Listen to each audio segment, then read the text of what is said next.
without incurring a sin. Sometimes one wonders, is the solution to stay at home? Of course, that's not the solution. The solution is not to imprison yourself. And on Monday we spoke about preparing ourselves for life and preparing our children for life. And that does not include sheltering them and creating a bubble, whereby when they leave that shelter and that bubble, they are grossly ill-equipped to deal with the challenges of life and the challenges of the society which we live in. So it's definitely a challenge. And every year without fail, there'll be a khutbah on lowering the gaze. It's a challenge for men, it's a challenge for women also, but obviously it's a greater challenge for Muslim men. Rasulullah subhanahu wa ta'ala would not have commanded men first to lower their gaze. So it's difficult. And every year we hear the same khutbah, and we are reminded, of course, and we should remind ourselves of the command from Allah. قُلْ لِلْمُؤْمِنِينَ يَغُضُّوا مِنْ أَبْصَارِهِمْ وَيَحْفَظُوا فُرُوجَهُمْ ذَلِكَ أَزْكَى لَهُمْ. Say to the believing men to cast their gaze, to avert their gaze, or to avert from their gaze. Because you can't avert your gaze entirely. You have to avert part of your gaze after seeing something that's haram.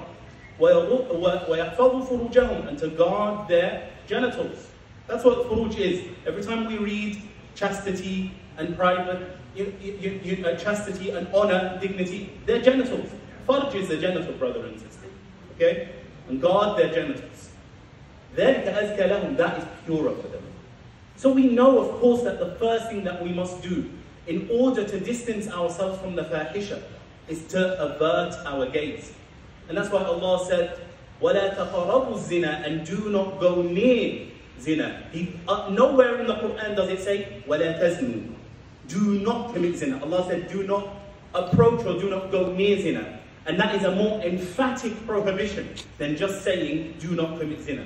Because it is the steps to zina that are haram in and of themselves too. And of course, the greatest sin is what it leads to. And we ask Allah subhanahu wa ta'ala to protect us. So every year we remind ourselves and we remind our young men to fast. And it got me thinking, fasting is not a permanent solution. The hadith itself, if we were to contemplate the hadith, whether Rasulullah ﷺ commands young men to fast if they're unable to marry. First he said, يَا مَعْشَرَ الشَّبَابِ مَنِ اسْتَطَاعَ مِنْكُمُ الْبَاءَةَ فَلْيَتَزَوَّجْ. O young men, whoever is able to marry, and ability over here, we're going to talk about that another time. Whoever of you is able to marry, then let him do so. فَإِنَّهُ أَغَضُّ لِلْبَصَرِ وَأَحْصَنُ لِلْفَرْجِ. It is أَغَضُّ لِلْبَصَرِ, it aids in averting the gaze. وَأَحْصَنُ لِلْفَرْجِ, and it is more fortifying to the genitals. Fortifying, focus on that word, fortifying. And he said, وَمَنْ لَمْ يَسْتَطِعْ فَعَلَيْهِ بِالصَّوْمِ. Whoever is unable to, then let him observe fasting. فَإِنَّهُ لَهُ وِجَاء, for it is for him a shield. Focus on that other word, shield. Now, is there a difference between a fortress and a shield? I'm asking you. Who can tell me what the difference is between a fortress and the shield? This is open, brothers. It's not one-way traffic. It's the same. Is it the same, really? A fortress is the same as a shield? So, a fortress guards you from how many directions? Every direction. And a shield guards you from how many directions? One direction. The shield is for an immediate attack. An immediate attack. There is an immediate danger. Fast, brother. Fast. Okay? Because right now what you need to do is you need to immediately suppress that urge. But can you do that forever? No, you need a fortress. And so what is more protective for the believer? Marriage. But we have placed so many obstacles, and we've spoken about this before. We have placed so many obstacles in the way of marriage. Allah Ta'ala, you know the conditions of marriage which are agreed upon. It's just the sigha, the aqd. Everything else, the jurists differ on. So, salah, the mahr, that's also a point that the jurists, the schools of thought, the imam differ on salah, whether it is obligatory or not. Shuhud, the witnesses, it's also differed on. And wali is differed on. One thing is agreed upon, and that is Sighatul Aqd. It is the wording of the Aqd. It comprises ijab and qabul, the offer and the acceptance. That's it. Subhanallah. That's it. It's so easy. It's not so easy that we should just do it when we feel like. Huh? And then we're seeing websites popping up which are basically promoting halal hookups because they have degraded marriage from a permanent contract, which is what it is essentially, to just a way for you to get your rocks off, but halal, without the guilt. Without the guilt. But really they are eroding the family. They are eroding the marriage and the family. Yes? But the aqd is very simple. Because Allah Tabaraka wa Ta'ala, also, you don't have to marry in a mosque. And the person who weds you to each other does not have to be an imam. Does not have to be somebody who is accredited to solemnize the marriage. Nobody special, nowhere special, no time of the day, nowhere of the year. Only if you are in a state of ihram, it's prohibited. That's it. The rest of the year, you're fasting, you're in i'tikaf, someone can do your aqd while you're in i'tikaf. How about that? Okay? But don't break your i'tikaf. You have to finish it. Okay? It's easy. Why is it easy? Because Allah makes the halal accessible. Subhanallah. But the haram, Allah said, وَلَا تَقْرَبُوا الزِّنَا. Don't go near zina. The Rasul sallallahu alayhi wa sallam said, never do a man and a woman seclude themselves together except that the shaitan is their third. Yes? Don't be in khalwa with a woman. Okay? Because the third person with you is the shaitan. And khalwa isn't just that the two of you are in a room and the door is closed. You two are chatting to each other. That's khalwa as well, because who else is there? Who can check? Who knows what you're saying? But Allah subhanahu wa ta'ala, and who is inciting you to do more and more? Shaitan. Yes? Allah commands us to lower our gaze. Allah commands us not to mix with each other when there is no need. Even salah, we pray separately. All of these are obstacles. They are obstacles to the haram. But we live in a time, and this is what I'm trying to reach here, brothers and sisters. Because all of this we all know. We live in a time where the halal is obstructed. Culture is the biggest obstacle before marriage. The biggest obstacle. The conditions that the bride's family will stipulate and the groom's family will stipulate, the age that they need to be, how much they possess, okay? Who they marry, where they marry from, which village, which district, how much she deserves because her cousin got it.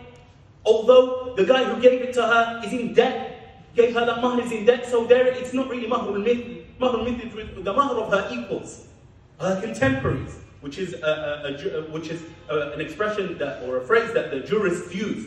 Okay, no, it's what the people can afford. Yes, there are so many obstacles, and where are there no obstacles? For the haram. Just walk outside. The haram is in front of you, inviting you. Come to me.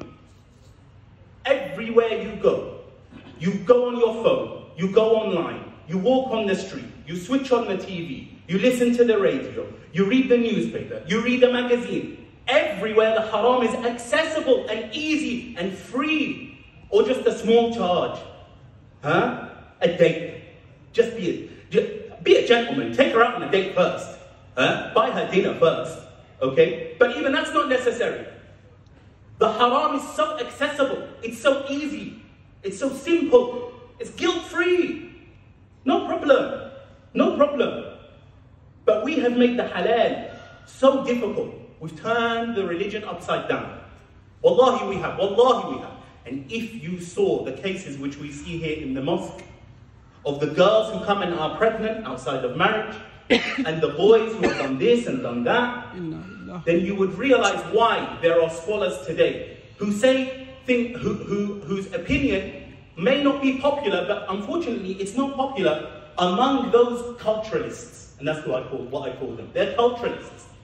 Because this has been my personal opinion, which I've followed the opinions of many scholars in this regard for many years and have never said it out publicly because it's not popular. But today, I don't care whether you like it or not. When a boy is 19 and 20, he's raging. He's raging. And you have left him to go to college, and you've left him to go to university, and there are no barriers. No barriers, nothing. Young man came to see me on Monday, and he said to me, you know how all guys are like, you know, they try and move to girls and stuff. And in my head I was like, I didn't know all guys were like that. Okay, oh, sorry, I'm so innocent, right? Okay, but it turns out, yeah, that's the case. I even asked around, is this really the, yeah, at uni, everyone's doing that. At college, everyone's doing that. So when that is the case, you have left them. There are no defenses, there are no barriers, there are no obstacles, nothing. And they are, how can I say, they are a step away from the fahisha wal-'iyadu billah. Then take your son, take your daughter, and say, if there is somebody you are interested in, and they're good for you, we'll do aqd for you. You can't afford to marry and move in immediately, but we'll do aqd for you. Say, but marriage is something sacred, and you know, we should celebrate, and everyone comes together, and yeah, all of that's great. When you're in a conservative society, and they can wait. Because the harm of them divorcing after a year or two because they're sick of each other is far smaller than the harm of her falling pregnant or them committing zina. Forget the girl falling pregnant. But it is far smaller and less significant than the two of them committing fahisha with each other. Far less. And if you think for a moment that them divorcing is worse than them committing zina, then there is a huge question mark on your iman, on your faith. That you would rather your child commit zina, a major sin, than marry and divorce. And we have to have a cultural shift where the divorced guy is not, the divorced, well at least, actually the divorced guy is alright, he can go on remarry. So the divorced girl, the poor thing, she's put to a side, a used product, she can never remarry. Definitely there was a problem with her, not a problem with the guy. And it's so difficult for her, and they're stigmatized, divorced Muslim women, especially from the subcontinent.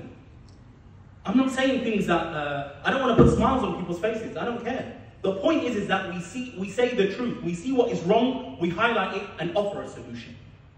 The solution, dear brothers and sisters, is marriage. Yes. There is no solution but it. Fasting is a temporary solution. Let me say that again. Fasting is a temporary solution. It is not a permanent solution. I'll tell you a case of a brother I know. When he was young, before he married, he was told, when you get an urge, go and have a cold shower. He was taught to suppress the urge, to suppress it, but not in a healthy way. When he did marry, he had suppressed his urges for so many years, in such an unhealthy manner, that he struggled with intimacy with his wife. Because he was taught to find it disgusting, to find intimacy with a woman, to imagine disgusting scenarios, which would turn his stomach. And so when he found himself in that position with his lawful wife, who Allah had made halal for him, yes, he felt disgusted. Because a cold shower is not a solution, and fasting, while it is a solution of course, it is not a permanent solution. The shield, dear brothers and sisters, protects you from a few strikes. Eventually that shield starts to crack and it will break. You need to fortify yourself from all directions. Build that castle around you, around your children, which is marriage. We ask Allah subhanahu wa ta'ala to fortify us through marriage. We ask Allah subhanahu wa ta'ala to protect our children. We ask Allah subhanahu wa ta'ala to guide them. We ask Allah subhanahu wa ta'ala to give them shame and modesty. We ask Allah subhanahu wa ta'ala to grant them patience, because they need patience. May Allah subhanahu wa ta'ala give them patience. And may Allah subhanahu wa ta'ala reward them for their effort. Wallahi, if you're like me, you grew up in this country, you all know how difficult it is. So the reward is magnificent, and we need to remind them of that. Not just of the sin of them, of the haram, which is, of course, it's a great sin, but there is a huge reward for turning that sin away, turning away from that sin and from that fahisha. Alhamdulillah, Rabbil Alameen. Jazakallah khair.